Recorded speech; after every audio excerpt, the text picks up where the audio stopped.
नमस्कार। महाराष्ट्र में आया है एक आईपीएस ऑफिसर्स का ट्रांसफर स्कैम और स्कैम पे हंगामा कर रहे हैं बीजेपी। बीजेपी के पूर्व मुख्यमंत्री देवेंद्र फडणवीस आज इस इशू को लेकर के दिल्ली भी आए हैं। उन्होंने दिल्ली में बात की है, मुख्तलिफ होम सेक्रेटरी से भी और दूसरे लीडर्स से भी बात की है इस पे। ये पूरा स्कैम घूमता है एक आईपीएस ऑफिसर रश्मि शुक्ला के चारों ओर, जिन्होंने एक चिट्ठी लिखी थी, एक इंटेलिजेंस रिपोर्ट दी थी, जिसमें यह बोला गया था कि कुछ आईपीएस ऑफिसर्स अपनी मनपसंद पोस्टिंग्स चाह रहे हैं और वो मनपसंद पोस्टिंग्स उन लोगों को दी गई।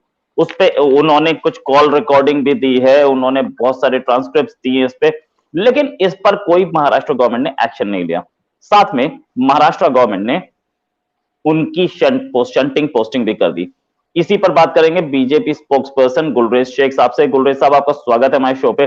गुलरेज साहब, ये क्या महाराष्ट्र में पहले जय हिंद पहले एक मुंबई के पुलिस कमिश्नर आरोप लगाते हैं कि मुझसे 100 करोड़ रुपए मांगे गए। अब रश्मि शुक्ला आई सामने, उन्होंने बोला कि ट्रांसफर पोस्टिंग के पैसे मांगे जाते हैं। महाराष्ट्र में ये खेल क्या चल रहा है और बीजेपी इसका कैसे कैसे बीजेपी इसको करेगी, बीजेपी इस पे क्या करेगी आगे? रोहित जी, आपने देखा होगा मैंने आरंभ में आज जय हिंद जय महाराष्ट्र कहा। उसके पीछे ये कारण है कि महाराष्ट्र ने इतने बड़े बड़े विचारक दिए, इतने बड़े बड़े रिफॉर्मर्स दिए भारत को, लेकिन अभी जो वर्तमान स्थिति है ना, ये तो भारत का और महाराष्ट्र का नाम बदनाम करने का काम चल रहा है एक तरह से।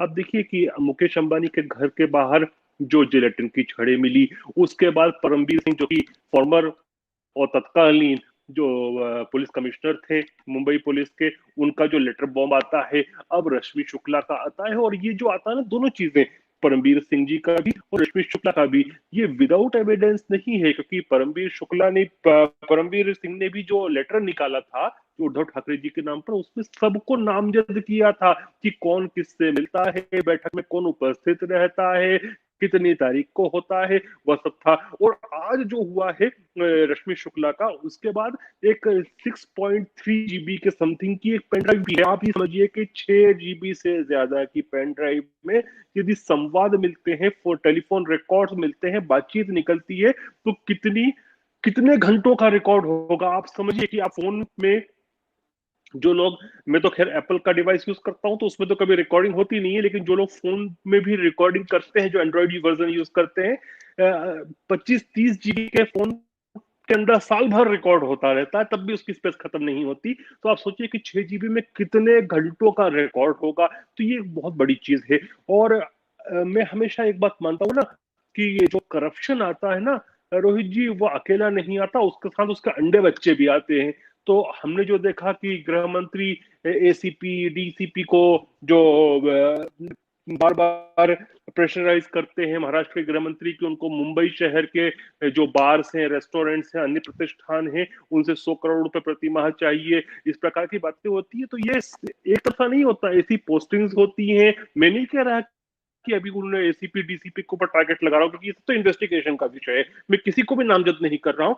लेकिन आप जब प्लम्प पोस्टिंग लेते हैं तो आप अपने लिए भी वसूली करते हैं, जिन लोगों ने आपको पोस्टिंग दी है वो भी आपसे काम कराते हैं। एक बार आप पैसा दे के कहीं बैठते हैं तो आप मान के चलिए कि आप एक तरह से नंगे हो गए हैं। तो फिर जो नेता है, जो भ्रष्ट नेता है, भ्रष्ट अधिकारी है, जिसके माध्यम से, जिसको आपने पैसा दिया, आपने पोस्टिंग करवाई जिसके माध्यम से, वो आपसे 10 काम और भी करवाता है। तो ये विश्व साइकिल चेन चलती है, वो ये चेन पकड़ा रही है। तो इसको तो और अभी मुझे लगता है कि कई कई परतें निकलेंगी। कुछ समय पहले मैंने आपको कहा था कि बहुत सारी मल्टी लेयर्ड चीजें बाहर आएंगी, क्योंकि एक बात आप ये सोचिए कि सचिन वाजे से जो बात सामने आना शुरू हुई, क्या आपको लगता है रोहित जी कि सचिन वाजे इतना छोटा सा अधिकारी, जो कि असिस्टेंट इंस्पेक्टर था केवल, क्या वो मुकेश अंबानी के घर के पास में एक गाड़ी में जिलेटिन की छड़ें रख सकता है?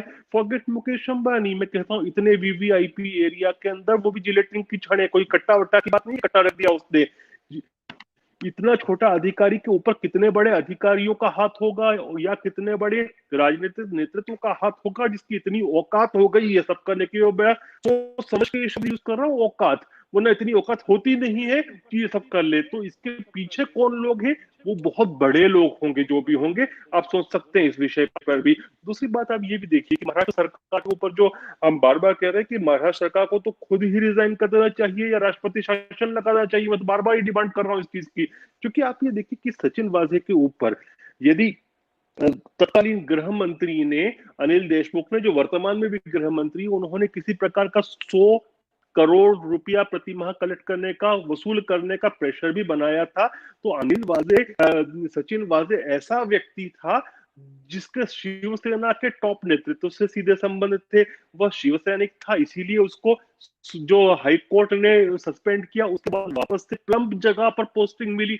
तो क्या उसने ये बताया नहीं होगा शिवसेना नेतृत्व को कि गृह मंत्री 100 करोड़ की राशि प्रति माह एकत्रित करने की बात कर रहा है? तो फिर शिवसेना नेतृत्व ने क्या किया? तो बहुत सारे बड़े प्रश्न उठते हैं। और अभी तो ये जो 6 GB की, 6.3 GB की जो पेनड्राइव वाली बात आई है ना, इस पे तो बहुत सारे बागड़ बेल्ले नंगे होंगे।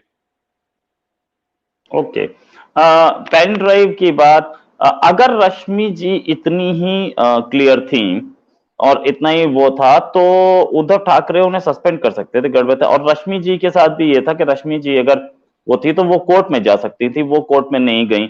मामला कुछ दोनों तरफ से गड़बड़ नहीं दिख रहा है। रश्मि जी भी एक रिपोर्ट सबमिट करके चुपचाप बैठ गई और चीफ मिनिस्टर ने भी उनके खिलाफ कोई एक्शन नहीं लिया।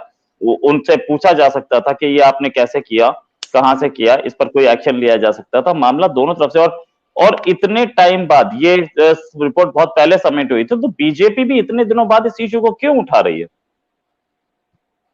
नहीं, बीजेपी को जब मालूम होगा तभी करेंगे ना। देखिए, जो रिपोर्ट सबमिट हुई थी चीफ मिनिस्टर को रश्मि जी ने किया था, और चीफ मिनिस्टर ने वही चीज दे दी कि तो गृह मंत्री को दे दी। गृह मंत्री ने क्या किया? उल्टा रश्मि को ही हटा दिया वहां से, अपनी पोस्ट से। अब मैं ना रश्मि जी को जानता हूं, ना उनसे कोई संवाद है, ना मुझे कोई सहानुभूति है, ना उनके खिलाफ हूं। मैं एक बात बड़ी प्रैक्टिकली बोलता हूं, क्योंकि मेरे भी इतने सारे IAS IPS अधिकारी दोस्त थे। इन लोगों की एक सीमा होती है कि ये ठीक है, अगर वो ईमानदार अधिकारी है, कुछ रिफॉर्म्स करना भी चाहता है, तो वो टॉप पॉलिटिकल नेतृत्व को बता देता है कि ऐसा ऐसा हो रहा है। उसके आगे वो नहीं जाता, क्योंकि वो जाता है तो फिर उसके लिए भी उसका करियर बीच में आता है। तो हो सकता है कि यह कारण हो, लेकिन रश्मि जी ने यदि उद्धव ठाकरे जी को बता दिया था, तो फिर उसके बाद जो है ना, buck stops at the CM office. Right. और जो पिछला वाला स्कैम था, जिस स्कैम में उन्होंने आरोप लगाया था पुलिस कमिश्नर ने, फॉर्मर पुलिस कमिश्नर ने, कि मुझसे 100 करोड़ रुपए मांगे थे होम मिनिस्टर ने, उसमें भी उद्धव ठाकरे ने कोई खास इंटरेस्ट नहीं लिया, कोई एक्शन नहीं देखा। उसमें एक क्लीन चिट दी, वो भी शरद पवार ने।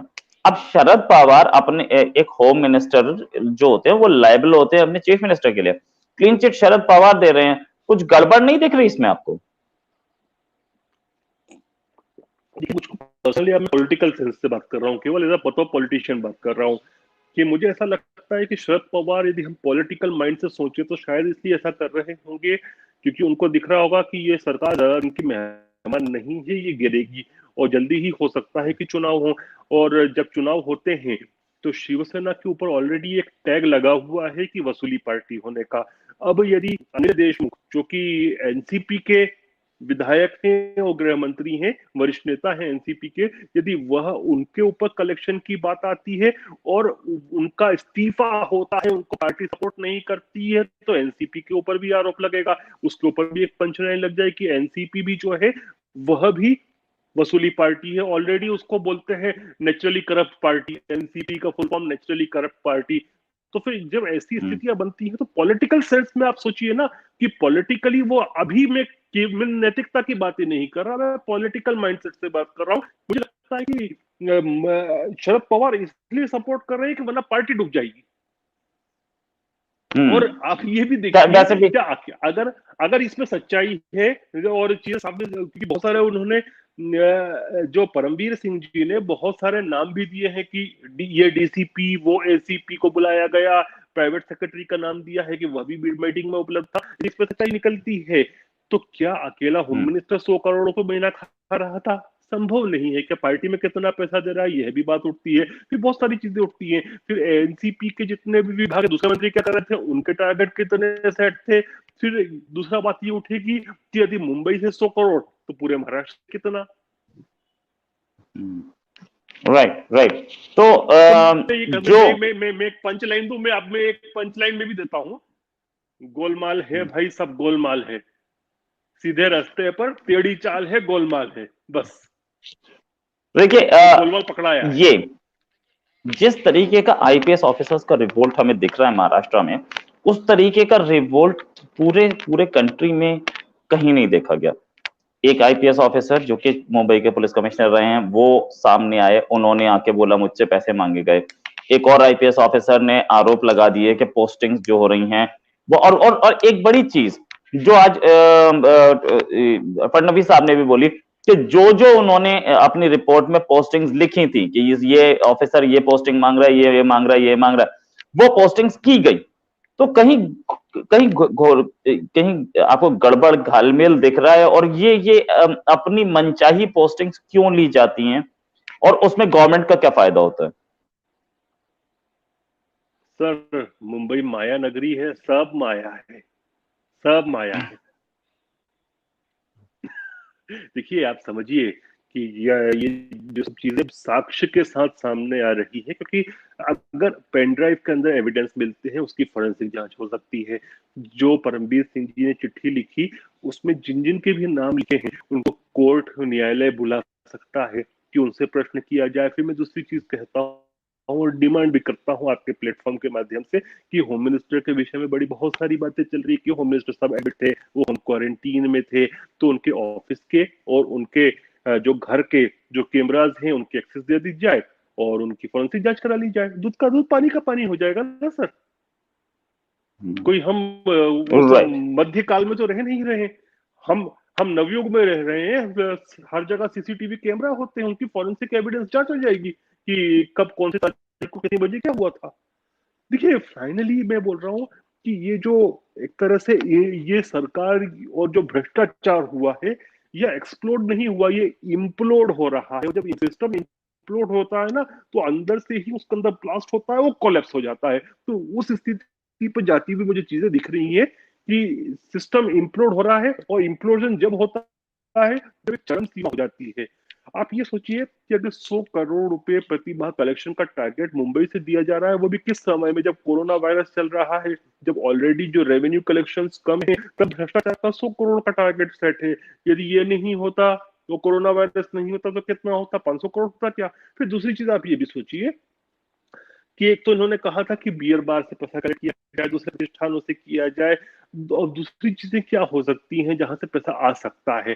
देखिए, ड्रग से आ सकता है, कंस्ट्रक्शन से आ सकता है, बिल्डर से वसूली से आ सकता है। मुंबई में ऑलरेडी जो सचिन वाजे के पास मर्सिडीज गाड़ी थी, उसके विषय में जो आ रही चीजें सामने कि वह किसी कंस्ट्रक्शन कंपनी के नाम पर रजिस्टर्ड थी। अब यदि कंस्ट्रक्शन कंपनी के नाम पर रजिस्टर्ड थी, तो क्या बिल्डर से भी वसूली की जा रही है, या फिर इस प्रकार के डेंटेड टेंटेड अधिकारी जो हैं, जो सचिन वाजे या दूसरे जो हैं, क्या उनका पैसा मुंबई में कंस्ट्रक्शन इंडस्ट्री में भी लग रहा है? नेताओं का किन किन का लग रहा है? ये भी चीज एक सोचने वाला विषय है। फिर चूंकि वहां पे समुद्री सीमा भी आती है, तो जो स्मगलिंग का काम है, क्या स्मगलिंग को भी सपोर्ट किया जा रहा था? क्या इलीगल ह्यूमन ट्रैफिकिंग को भी सपोर्ट किया जा रहा था? क्या वेश्यावृत्ति, प्रोस्टिट्यूशन का से भी कलेक्शन किया जा रहा है? ये बहुत सारी चीजें सोचने में विषय है, क्योंकि 100 करोड़ रुपए प्रतिमाह कलेक्ट करना है पुलिस को, तो किससे करेगी? कोई सामान्य आदमी से, मेरे आपके जैसे आदमी से तो कर नहीं सकती।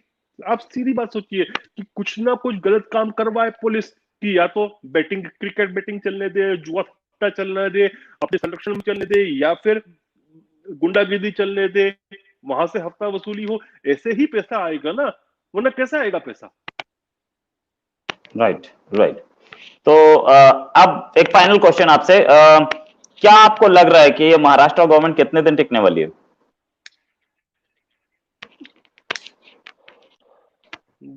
ट्रिलियन डॉलर क्वेश्चन है, लेकिन क्या है कि चीजें जब सामने आएंगी ना, तो मुझे लगता है हटना ही पड़ेगा, सरकार गिरेगी। क्योंकि आप ये देखिए कि जब भी सरकारें इस प्रकार के स्कैम में उजागर होती हैं तो वो अपना इकबाल खो देती हैं। और सरकारें चलती अपने इकबाल से हैं, सरकारें अंकगणित से नहीं चलती, सरकारें इकबाल से चलती हैं। आपको स्मरण होगा, आप वरिष्ठ पत्रकार हैं, दिल्ली में लंबे समय से पत्रकारिता कर रहे हैं। 2013 12-13 का माहौल देखिए, यूपीए का जो सरकार थी, निर्भया, उसके पहले जितने भी स्कैम हुए, उसके बाद वो सरकार इकबाल खो बैठी थी। तो जो सरकार इकबाल खो बैठती है ना, वो नहीं चल पाती लंबी। ओके, ये थे BJP spokesperson Gulrez Sheikh. हमने इस इशू पर कांग्रेस के स्पोक्स पर्सन से भी बात की कि वो लाइव आना चाहेंगे कि नहीं, उन्होंने मना कर दिया। तो अकेले गुलरेज शेख साहब हमारे साथ थे। गुलरेज साहब, आपका बहुत बहुत शुक्रिया। सुनिए सुनिए, मैं थोड़ा टोकूंगा।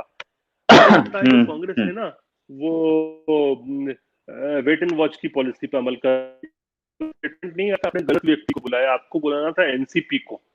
एनसीपी खुल के आती, क्योंकि एनसीपी जितना सपोर्ट कर सक रही है ना, टेंडेड ऑफिसर्स हुए, जो उनका मिनिस्टर जो बदनाम हो चुके हैं, उनका पूरा खुला सब समर्थन कर रही है। वो खुला खेल फरूखाबादी जिसको कहते हैं ना, वो हो रहा है। तो आपको अगली बार मैं आपसे बोलूंगा एनसीपी के प्रवक्ता को बुलाए। ओके, नेक्स्ट टाइम अराउंड आपके साथ पूरी कोशिश करेंगे कि एनसीपी प्रवक्ता साथ हो। बहरहाल कांग्रेस भी उनके पार्ट में है, कांग्रेस भी उन्हीं की एक सरकार में शामिल है, तो इसलिए कांग्रेस भी सरकार का पक्ष रख सकती थी। गुलरेज साहब, आपके साथ सुनो, तो कांग्रेस जो है ना, वो कांग्रेस जो है वह शरद पवार का महाराष्ट्र में बगल बच्चा है, छोड़ो उसकी बात। अच्छा, ठीक है, तो हम आपके साथ दोबारा किसी और इशू पे फिर शामिल होंगे। अभी के लिए नमस्कार, जय हिंद। और आप बोलेंगे जय महाराष्ट्र। जय हिंद, जय महाराष्ट्र, जय महाराष्ट्र बनाना है। Okay, done.